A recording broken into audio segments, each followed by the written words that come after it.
Welcome to Doing Business with a Servant's Heart podcast. I'm so excited for season 2 and the great guests you're going to hear from, their struggles, how they overcame their struggles, their triumphs. Through personal and business life, I think they're tied together, and we're going to share great stories about that. This show isn't just about me. It takes a lot of good people working with me. Among them is my partner, H7 Network, and Clay Hicks. Building relationships, building community is the mission of H7 Network. They want to create a network of champions where everybody wins. Find out more at h7network.com. And we hope to motivate you, inspire you, and educate you through our show. Enjoy the show. We'll talk to you on the other side.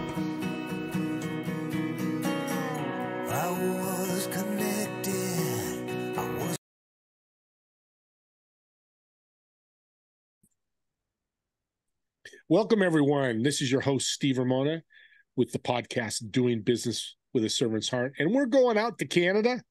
I'm in California, so I'll ways a little bit, but I'm excited to have this guest on. We hear coaching and coaching programs, but my guest today is going to really blow your guys' mind. Hey, Tim, welcome to the show. Pleasure to be with you, Steve. Let's dive into it. You take coaching, you've customized it. Give kind of your background with the coaching and where you're at now today. So what's really interesting, Steve, is I got into coaching. It was a crazy story because I was a college football player, and I'm playing college football at this little college, Division II school called Mercier's College in Erie, Pennsylvania. And I'm walking off the field in one of my first practices with the head coach. His name's Joe Kimball. He's one of the greatest leaders that I had met. And as we're walking off the field, his two little kids come run and give him a hug. They were about 6 and 8 at the time. He gives him a hug and then keeps walking off the field with me because we had a meeting to go to. And he looks at me in the eye, and all my football friends call me Timmy. And he goes, "Timmy, I love to lead and help develop young men into great future leaders. But the hardest thing is during the football season, I never see my sons." And he said, "I come to work before they wake up. And often I get home after they go to bed." And I made a decision that day that was something I didn't want to do. I thought I was going to take my career as far as I could go, and I'd become a football coach. So my dream of becoming a coach on that very day, walking off that field a few years before my football career even ended, died. And it died for the better part of a decade and a half until I realized there was this whole world of coaching outside of sports. And when I got into the business world, I got into our family business, and my dad sat me down. He said, "You know what you got to do? You just work hard, work your butt off, put your head down. Don't come up for air work 12 to 14 hours a day, and you'll be fine." And you know what? That's pretty good advice. Work hard and good things can happen. But I never came up for air. I never asked other people what they would do for their shared experience, even for their advice. Look at what some of the best companies in the world were doing. It wasn't until 8 years ago when we brought in an executive coach to our organization, and my eyes were open. I didn't know that this was actually a thing. I didn't know you could bring in people from the outside that would give you great shared experience, that would help you strategically plan. And I said to him just a few months later, I said to our coach, his name's Dean, I said, "Dean, we need this for all of our company." And we had about 100 employees at the time. And I said, "But we don't have enough money and you don't have enough time to do it for everyone." He said, "Tim, you just got to do it yourself." And that's the day about 8 years ago, I went on the journey of becoming a coach. And it led to where I am today, where I strategically plan with companies, I coach with companies, and it's one of the greatest joys. And it's my personal purpose. I like that personal purpose. And if you're a sports person out there listening, Jordan, Kobe Bryant, Joe Montana, all those greats, everybody had a coach, some more than others. So why shouldn't a business have a coach, right? Well, certainly, number one. And number two, often people say, they're like, "Tim, how long should I have a coach for?" And, you mentioned Michael Jordan, Kobe Bryant. When did they get rid of their coach? The answer is never. It wasn't after the third championship. They said, "You know what? I'm good." The reason why we all need coaches, both in our personal and our professional lives, is for the simple reason that helps us step outside of the emotion and step outside of ourselves. There's someone that has an objective view that asks us the questions to help us bring our own vision for our life our business, our life out of ourselves. And a lot of people, when they get into leadership in business or in any organization for that matter, they don't understand what coaching really means. And even in sports, we have a bit of a distorted view, because a coach in a sports team isn't necessarily the same as a coach in a business sense or in a life sense. The definition is simply this: there's three ways of leading somebody. You can lead someone by training them, you can lead someone by mentoring them, or you can lead someone by coaching them. And training them is simply telling them what to do. Mentoring them is drawing on your past experience to help them understand what to do. And coaching is simply asking them questions to help them bring that out of themselves. And the way that our brain is wired is that if we process the question ourselves, it will implant on our brain right away. If you tell me, Steve, to do something a certain way, you're going to have to tell me time after time after time, getting into a dozen times for it to implant on my brain, because I haven't thought through why I would actually do it that way. But when you ask me the question on what do you think you should do, and how would that help impact your personal purpose, your objective, Tim, that's when it implants right away. So when we talk about leadership, we talk about the most effective form of leadership is coaching, asking questions. Second most effective is drawing on your past experience, telling a story as a mentor to help that person understand. And the third most effective is training, telling someone what to do. Now, you have to do all of them as a leader sometimes. There's certainly times you just have to say, we need to do this. However, if leaders actually came into their role and said, how can I first look to coach? And if I can't find a way to coach this situation, I'm going to mentor through it. And if I can't find a way to mentor, I'm going to train through it. Our organizations, our world will be a much better place. Yeah. So all those components can be part of your coaching program, and a good coaching program that's, you never know what you're going to fall on. And that leads to, we talked before the shows, your program is customized. You pulled from some great leaders. Let's talk about that. Yeah, so I'm certified with John Maxwell. I've certainly pulled a lot from him. There's so many great leaders and leadership books that we've pulled from. But when you really get down to it, people always think about, what does it take to be a leader? And when I got into my first leadership role, official leadership role as a manager of a business almost 2 decades ago, I remember walking into that room and I was ready with like the greatest Vince Lombardi pump you up speech that these people had ever seen. And as I gave that speech, all the people in the room looked back at me. Their mouths dropped and they basically said, why? Why should I follow you? Maybe it was a good speech. It probably was okay, but there was no why to that. I realized on that very day, I had no idea what leadership meant. And when I go talk to organizations now, when I go to conferences, talk to people, I ask people to put their hand up and they say, so what's your definition of a leader? What's your definition of leadership? People look at me and they're like, I've never thought about that. It's one of those words we all know what it means, but none of us can define it. Yeah. Merriam-Webster, the dictionary, cannot even define it, because when you go in there, you'll find leadership definition, the act or position of being a leader. Now, Steve, if you or I wrote that on a test in the 3rd grade, we would fail because you can't define a word by the root of the word. And so what was strange is I went to look for every leadership book that I could consume and try to find that definition. Do you know, Steve, it took me more than a decade. I read a lot of great books, but none of them homed in exactly on what leadership was until I read a book by a guy named Alex Havard called Virtuous Leadership. And in Virtuous Leadership, it defined leadership as this, and it's the best definition I've ever seen. It said leadership is defined as the word magnanimity. Yes, magnanimity. I had never heard that word before in my life. It took me months before I could pronounce it. And he defined magnanimity as simply the spirit of striving for greatness by bringing out the greatness in others. The spirit of striving for greatness by bringing out the greatness in others. And when we unpack that and we think about, okay, what's actually the definition of leadership and how do we lead? We think about that first part of it. Yes, we have to strive for greatness ourselves, or else we can't bring out the greatness in others. Yeah. We can't give what we don't have. So when I strive for greatness personally, it's then that I can pour that into others and allow and help them to strive for greatness themselves. It's kind of like in an airplane when they tell you, hey, you got to put your oxygen mask on first. Don't put it on the other person. You got to be healthy first before you help those others.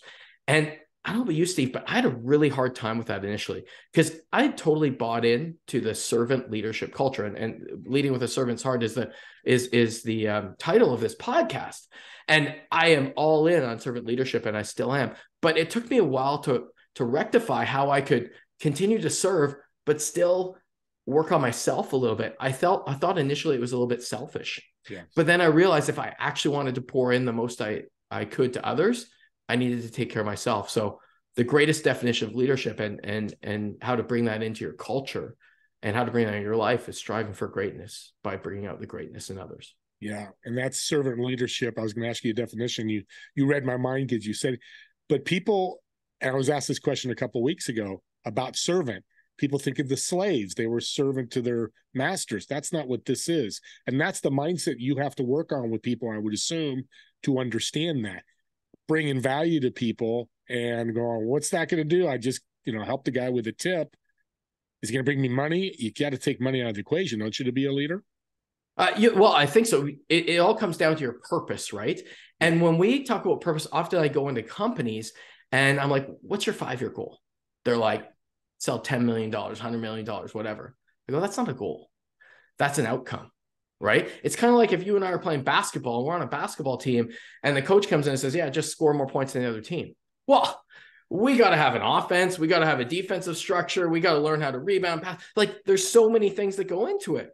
How do we become a great team? So nobody in basketball just simply says, we just got to win more than the other team. They talk about a purpose, a culture of how we're going to build that together.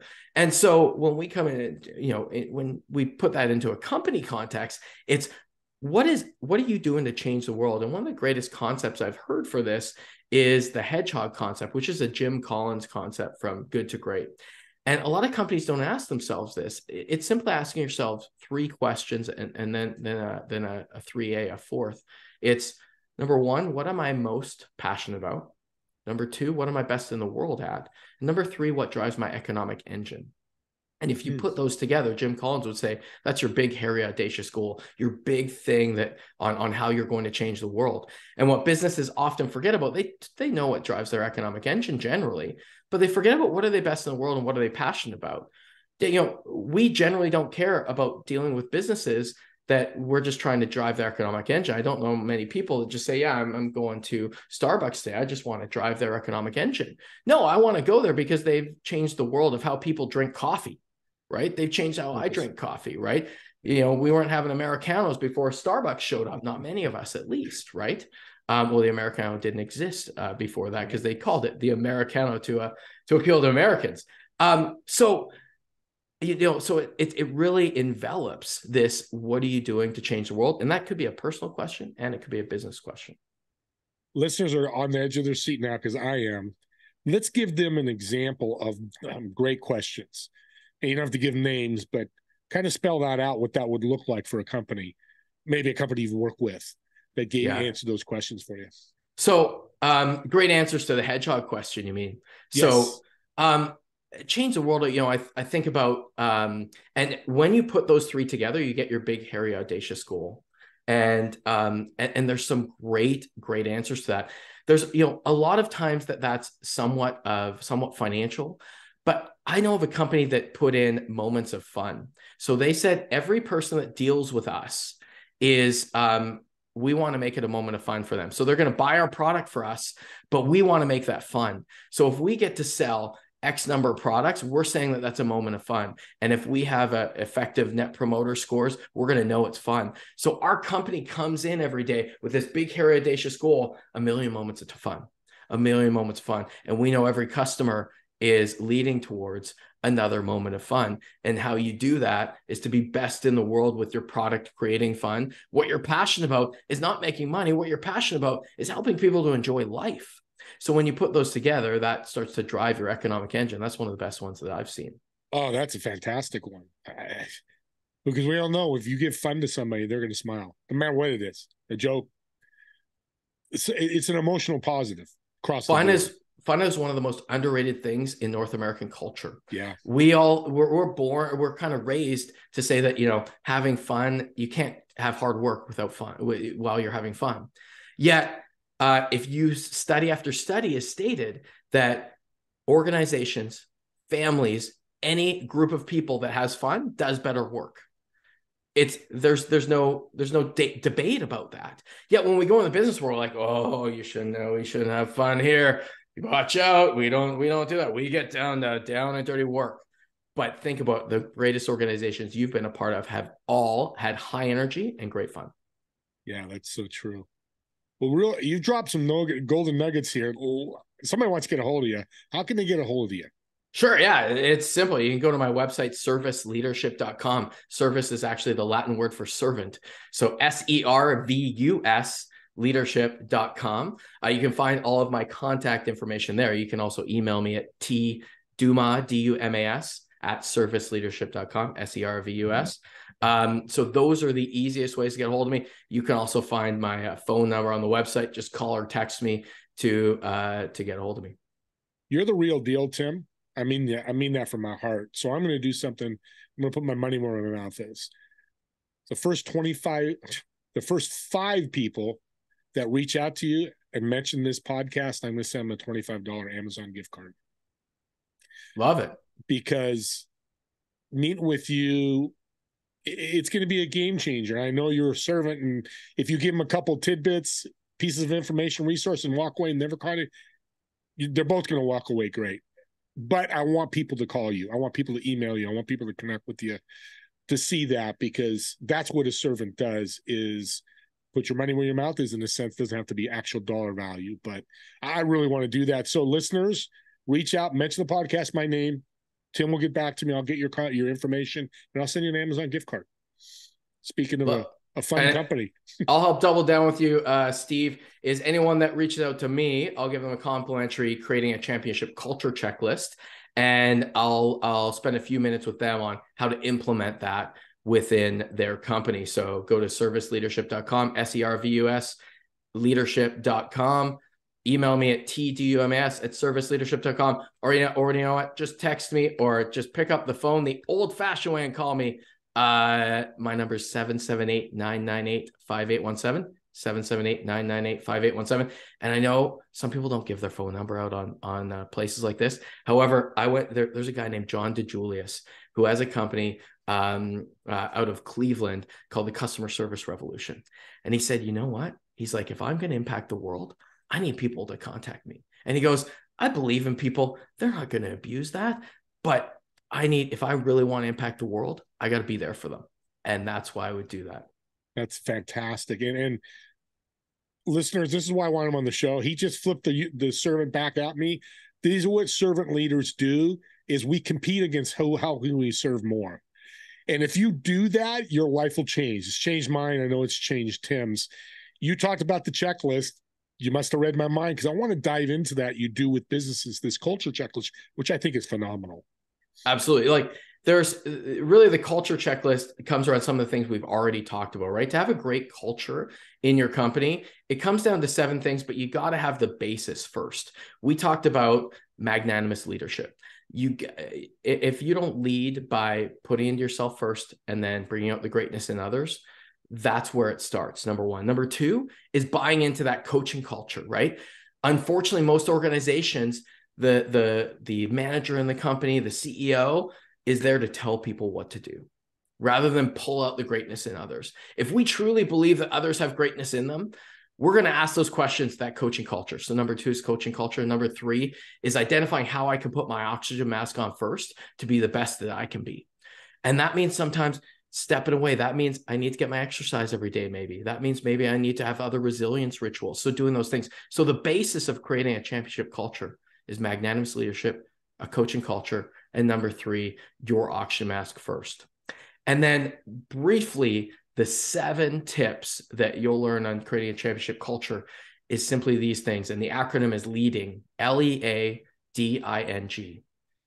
L is love unconditionally. And I know when you tell someone else you love them in the workplace, HR calls and says, hey, Tim's telling me he loves me again. We have a problem, right?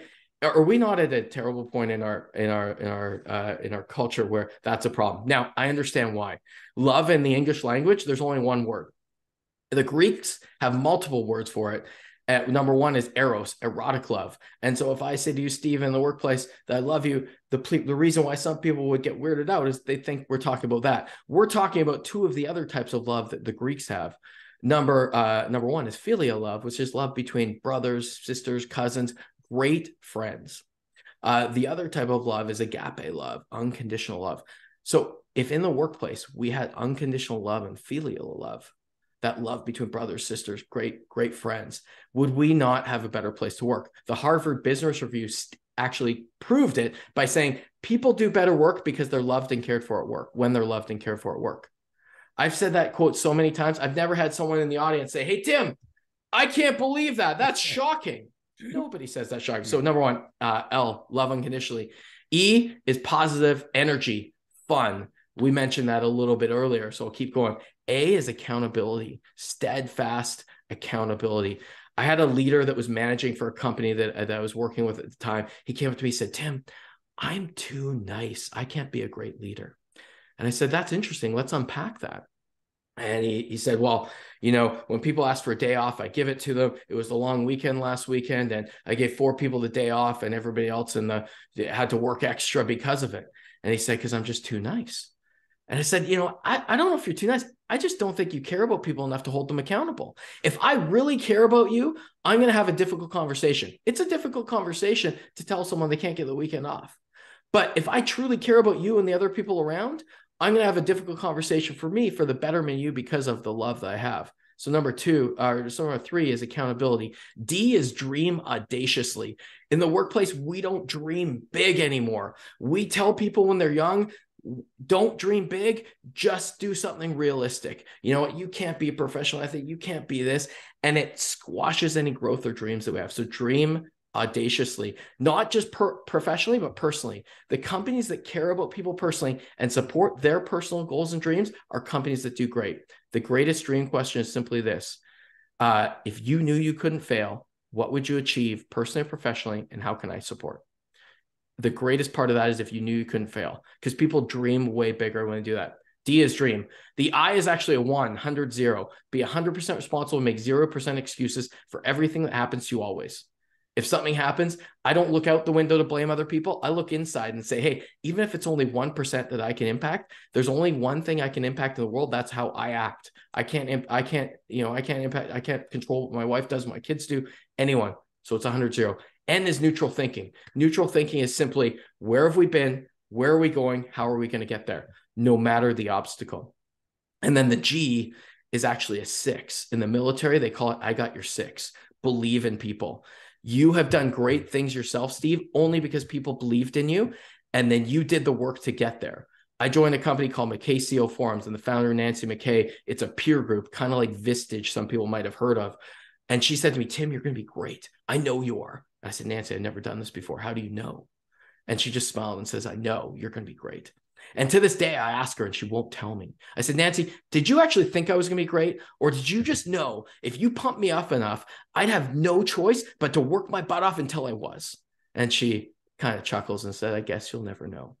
So that is the leading to building that championship culture. I love leading. That is so well said. Let's just go back and listen again. That's a lot to unpack, but unpack it, because that works personally and professionally, right? What I'm listening to, I could work in my married life leading. Everything is personal and professional, right? It's all about everything comes down to relationships, how you build those relationships for greatness by bringing out the greatness in others. It could be marriage. It could be any relationship. It could be a business relationship. It can be anything. And we just went through this in like just a few minutes. Like this is actually like a half day or a full day seminar, right? But we're able to get across just the really quick and dirty points in just a few minutes. No, and I'm bummed because it's running out of time here. So audience, look for part 2 because it's coming. We've just unpacked just a small, this is your little Christmas gift. The big one that you wait when you get up in the morning on Christmas Day. Canada, you guys have, I don't know if you guys have Christmas too. We do. He's from Canada, so that's why I asked listeners. But we're going to unpack a bigger present on part 2 because Tim, you know what the heck you're doing, and I've learned a lot more about you, and I thank you for being on because you really helped my audience and helped me, and I appreciate you so much. Steve, right back at you. I'm so grateful for being here with you today, and can't wait to collaborate with you further. Let's help our audience one more time. Can you do me a favor? What's one tip that you can give them you learned on this journey in coaching? One tip is simply that the greatest question you'd ever ask is that dream question we just mentioned. If you knew you couldn't fail, what would you do personally and professionally, and how can I support? And that's with everyone in your life, both in your professional life, but at work. When people ask that for the first time at work, they're like, oh, I didn't know you asked me personal questions at work. I'm like, do you not want to be a part of a workplace organization that cares about the goals and dreams of people personally? I don't know any person that comes to work and says, hey, I'm just coming to work to increase EBITDA and net income today, right? You know what? I'll give you a little tip. The owner doesn't even do that. The owners and shareholders of the company. And people say, no, Tim, they care about profit. They don't. They care about the dreams that profit can achieve for them. And that's the same as anybody in the organization. So when we tap into what their personal dreams are, if they knew they couldn't fail, what would you commit to achieve, and how can I support? When we tie that to that of the business, absolute magic happens and culture builds into this amazing culture that achieves great things personally and professionally.